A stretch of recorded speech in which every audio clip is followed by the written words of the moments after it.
네, 주안의 만나 5월 9일 토요일 묵상을 함께 나누도록 하겠습니다. 오늘 말씀은 창세기 38장 1절에서 30절까지의 말씀으로요. 유다의 연약함이라고 하는 제목으로 함께 묵상을 나누도록 하겠습니다. 오늘 본문에서는 유다와 그의 며느리인 다말에 대한 내용을 말씀하시면서 하나님께서 연약한 자들을 어떻게 세워나가시는지를 보여주고 있습니다. 성경에서는 미리 준비된 자가 하나님께 쓰임을 받는 것보다는 연약한 자들을 하나님께서 만들어 가시면서 그를 사용하시는 것을 보게 됩니다. 거의 대부분의 성경 인물들을 이렇게 만들어 가셨고, 성경을 쓸 때에도 하나님께서는 유기적인 성격 안에서 이 방법을 사용을 하였습니다. 그렇게 오늘 말씀에서는 갑자기 유다에 대한 내용을 설명을 하시면서 이후 언약의 계승자가 될 유다가 얼마나 연약한 자인지를 먼저 보여주고 계십니다. 요셉의 이야기들 중에서 갑자기 등장한 이 유다의 이야기는 성경을 읽는 사람들로 하여금 당혹감을 줍니다. 그리고 망측한 내용으로 인해서 더 당황스럽게 하죠. 우리는 이것을 어떻게 받아들여야 하는지 고민을 하게 됩니다. 요셉과 유다는 이후에 이스라엘의 두 지파들을 이루는 큰 역할을 하게 됩니다. 이후 이스라엘이 나누어질 때에 북이스라엘은 요셉 지파들이 그 정통성을 외치고 남쪽은 유다 지파가 그 정통성을 내세우지요. 이렇게 두 지파는 이후 모든 형제들 중에서도 가장 강한 지파들이 됩니다. 그리고 유다는 이후에 요셉을 제외하였을 때에 다른 형제들을 위하여 희생하는 모습을 보여주기도 하는데요. 그 과정에 이르기 전에 유다가 얼마나 연약하였는지를 또한 먼저 보여줍니다. 38장의 처음에서는 유다의 결혼에 대해서 말씀을 하고 있습니다. 유다는 자기 형제들과 떨어져 지내면서 가나안 사람들과 교류하며 살고 있습니다.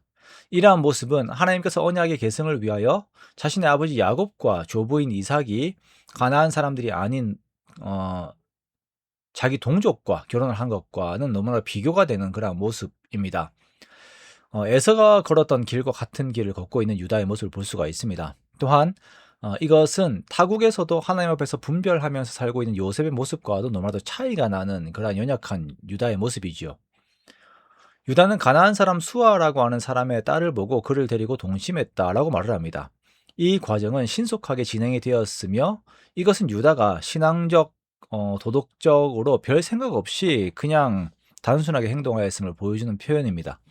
자, 이렇게 아이들이 태어나게 되는데요. 장자는 이름이 엘이에요. 그리고 둘째는 오난, 셋째는 셀라입니다. 그런데 이 아들들도 하나님 앞에서 올바로 살지 못합니다. 그렇게 유다의 장자 엘은 다말이라고 하는 여인과 결혼을 하지만 하나님 보시기에 악하게 살아서 하나님께서 엘을 죽이십니다. 엘이 자식이 없이 죽었으므로 유다는 둘째 오난에게 형수에게 씨를 주라라고 하지요. 자, 이렇게 하는 것은 형의 명분의 기업을 보존하기 위한 것입니다. 그런데 이 오난은 이 씨가 자기의 것이 되지 않을 것임을 알고 형수의 몸 밖에 설정을 합니다. 재산을 나누기 싫다는 것입니다. 이것이 하나님 보시기에 악하여서 하나님께서 오난도 죽이십니다. 그러자 유다는 다말에게 자신의 셋째 셀라가 장성할 때까지 수절하라라고 기다리라고 말을 합니다. 그런데 유다가 셀라를 다말에게 주지 않아요. 셀라도 죽을까봐 그 아들을 주지 않은 것입니다. 자, 이렇게 얼마 후에 유다는 아내도 죽게 됩니다. 자, 이에 장례를 치른 후에 유다는 자기의 양털 깎는 자에게 가게 되는데요. 이제 유다도 아내가 없고 다말도 남편이 없는 그런 상태가 된 것이지요. 다말은 창녀로 변장을 하여서 양털 깎는 자에게 간 유다에게 접근을 합니다. 자, 이렇게 한 이유는 유다가 자기의 그 셋째 셀라는 다말에게 주지 않아서 다말이 기업을 잊지 못한 이유입니다. 그리고 가나안에서는 양털을 깎을 때에 종교적인 매춘이 있었습니다. 유다는 별 생각 없이 가나안의 풍습을 따르고 있었던 것입니다. 자, 이렇게 다말은 유다를 속여서 유다의 아이를 가지게 되지요. 자, 그렇게 유다와 관계를 가진 다말은 화대로 염소 새끼를 약속을 받고 그것에 대한 담보물로 유다의 도장과 끈과 지팡이를 받게 됩니다. 나중에 염소 새끼를 가지고 오면 바꾸겠다라는 것이죠. 그리고 이후에 유다가 값을 지불하려고 염소 새끼를 가지고 그 여인을 찾았으나 찾지 못합니다. 다말이 이제 그 창녀의 옷을 벗고 다시 과부의 옷을 입고 있었기 때문입니다. 자, 3개월이 지나서 다말이 임신했다라고 하는 것이 알려지게 됩니다. 이에 유다는 다말이 행음하였다라고 주장을 하면서 다말을 불살라 버리라라고 이야기를 합니다. 자, 이때 다말은 유다의 도장과 끈과 지팡이를 보이며 자기 아이의 아버지가 유다임을 밝히지요. 그러니까 유다는요 자기 자신의 죄에 대해서는 뭐 별 생각이 없어요. 그리고 그 죄의 그 잣대를 계속 이제 타인에게 이렇게 두고 있는 그 모습을 보여주고 있습니다. 다말은요 이제 죽음 앞에서 자기의 아버지가 유다임을 밝히는데, 이렇게 한 이유는 세제인 셀라를 자기에게 주지 않음으로 인해서 자신이 기업을 잊지 못함 때문이었다라고 주장을 합니다.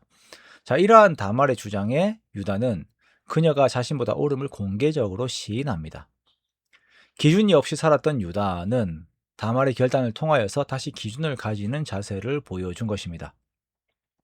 다말의 이러한 방법들이 결코 윤리적으로 옳다라고 말을 할 수 있는 것은 아니지만, 남편의 대를 잇고자 하는 그녀의 최후의 방법들을 통하여서 대를 이음이라고 하는 당시의 사회적 가치관 속에서 그녀는 또한 인정을 받은 것입니다. 자, 이렇게 이 다말에게는 쌍둥이가 태어나게 되고 유다는 죽은 두 아들 대신 쌍둥이 아들들을 얻게 됩니다. 이들 중에서 베레스는 다윗과 메시아의 계보로 이어지게 됩니다. 가나안의 문화에 빠졌던 유다는 기준을 잃은 삶을 살았습니다. 애굽에 가서 기준을 지키고 살았던 요셉과는 정말 너무나도 다른 연약한 모습이죠. 하지만 그의 며느리 다말을 통하여서 기준들을 회복하였고, 이후 그는 요셉 앞에서도 결단의 모습들을 보이는 언약의 조상다운 모습을 보입니다.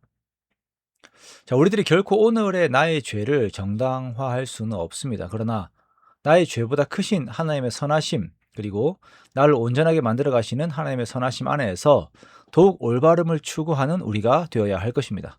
그렇게 죄에게 지는 삶이 아닌 하나님의 선하심의 능력을 의지하여서 더욱 경건을 추구하는 저와 여러분이 되시기를 주님의 이름으로 축원합니다.